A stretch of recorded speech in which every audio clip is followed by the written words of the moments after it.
ಎಲ್ಲರಿಗೂ ನಮಸ್ಕಾರ. ನಾನು ನರೇಂದ್ರ ಎಸ್ ಗಂಗೊಳ್ಳಿ ಮಾತಾಡ್ತಾ ಇದ್ದೀನಿ. ಚೋರಿ ಕಿಯಾರೆ 11ನೇ ಸಂಚಿಕೆಗೆ ಸ್ವಾಗತ. ಸುದ್ದಿ ಕದ್ದದ್ದೇ, ಆದರೆ ಸತ್ಯದ್ದೇ. ವಿಶೇಷವಾಗಿ ಈ ದಿನ ಪತ್ರಿಕೆಯೊಂದರಲ್ಲಿ ಕಂಡ ಸುದ್ದಿ ಭಾಳಷ್ಟು ಗಮನ ಸೆಳೆಯಿತು.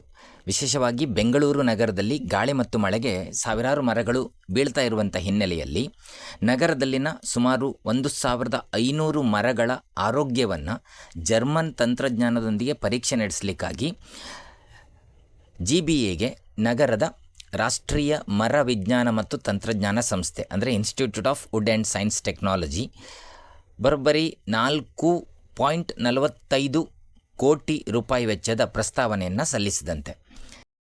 ಜರ್ಮನ್ ತಂತ್ರಜ್ಞಾನ ಬಳಸಿಕೊಂಡು ನಡೆಸುವಂತಹ ಮರಗಳ ವೈಜ್ಞಾನಿಕ ಅಧ್ಯಯನದಿಂದ ಮರಗಳ ಆರೋಗ್ಯದ ಕುರಿತು, ಅವುಗಳನ್ನು ಉಳಿಸುವ ಬೆಳೆಸುವ ಕುರಿತು ಸೂಕ್ತ ತೀರ್ಮಾನ ಕೈಗೊಳ್ಳಲಿಕ್ಕೆ ಸಾಧ್ಯ ಆಗ್ತದೆ ಅಂತ ಹೇಳ್ತಾರೆ.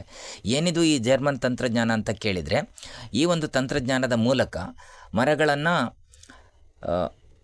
ಮಾಡರ್ನ್ ಉಪಕರಣಗಳ ಮೂಲಕ ಪರೀಕ್ಷೆಯನ್ನು ಮಾಡಿಕೊಂಡು ಸಂವೇದಕಗಳ ಮೂಲಕ ಮರದ ಒಳಗಡೆಯ ಪರಿಸ್ಥಿತಿಯನ್ನು ಅರಿತುಕೊಳ್ಳಲಿಕ್ಕೆ ಸಾಧ್ಯ ಆಗುತ್ತೆ. ಮರ ಎಷ್ಟರ ಮಟ್ಟಿಗೆ ಕೊಳಿತಿದೆ ಅಥವಾ ಮರದ ಒಳಗಡೆಯ ಎಷ್ಟು ದುರ್ಬಲಗೊಂಡಿದೆ, ಅದು ಬೀಳುವ ಅಪಾಯ ಎಷ್ಟಿದೆ, ಅದರ ತಿರುಳು ಎಷ್ಟರ ಮಟ್ಟಿಗೆ ಗಟ್ಟಿಯಾಗಿದೆ ಇತ್ಯಾದಿ ವಿಚಾರಗಳ ಬಗ್ಗೆ ತಿಳಿದುಕೊಳ್ಳಲಿಕ್ಕೆ ಸಾಧ್ಯ ಆಗುತ್ತೆ. ಅಂದರೆ ಮೇಲ್ನೋಟಕ್ಕೆ ಅಪಾಯಕಾರಿ ಎನಿಸುವಂಥ ಮರಗಳಿಗೆ ಹಾನಿ ಮಾಡದೇನೆ ಅವುಗಳ ಆಂತರಿಕ ಸ್ಥಿತಿಯನ್ನು ಅರಿತುಕೊಳ್ಳಲಿಕ್ಕೆ ರೆಸಿಸ್ಟೋಗ್ರಾಫ್, ಸೋನಿಕ್ ಟೊಮೊಗ್ರಫಿ ಹಾಗೂ ಎಲೆಕ್ಟ್ರಿಕಲ್ ರೆಸಿಸ್ಟೆನ್ಸ್ ಟೊಮೊಗ್ರಫಿ ತಂತ್ರಜ್ಞಾನವನ್ನು ಬಳಸಲಾಗ್ತದೆ ಅಂತೆ.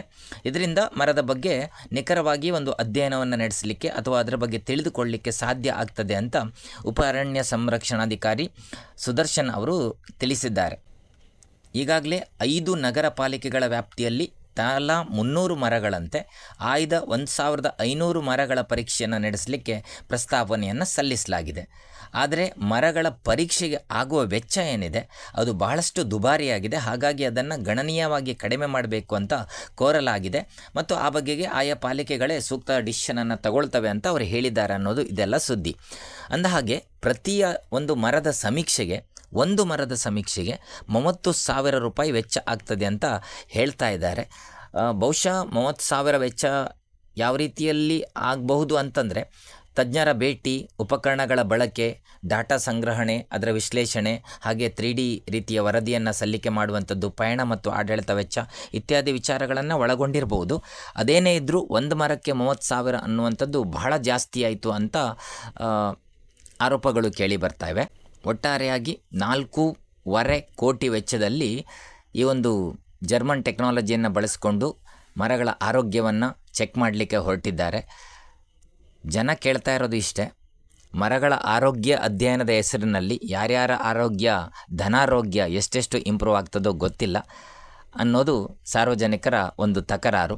ಇದರಲ್ಲಿ ತಿರುಳಿಲ್ಲ ಅನ್ನುವ ಹಾಗಿಲ್ಲ. ಆದರೆ ಜಸ್ಟ್ ಇಷ್ಟೇ ಸುದ್ದಿಯನ್ನು ಕೇಳಿಕೊಂಡು ಭ್ರಷ್ಟಾಚಾರ ಆಗಿಯೇ ಬಿಡ್ತದೆ ಅಂತ ಹೇಳುವ ಹಾಗೆ ಕೂಡ ಇಲ್ಲ.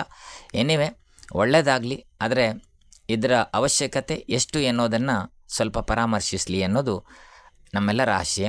ಒಳ್ಳೆಯದಾಗಲಿ. ನಾಳೆ ಮತ್ತೊಂದು ಇಂಟ್ರೆಸ್ಟಿಂಗ್ ಸುದ್ದಿಯೊಂದಿಗೆ ಬರ್ತೀನಿ. ಧನ್ಯವಾದಗಳು. Thank you.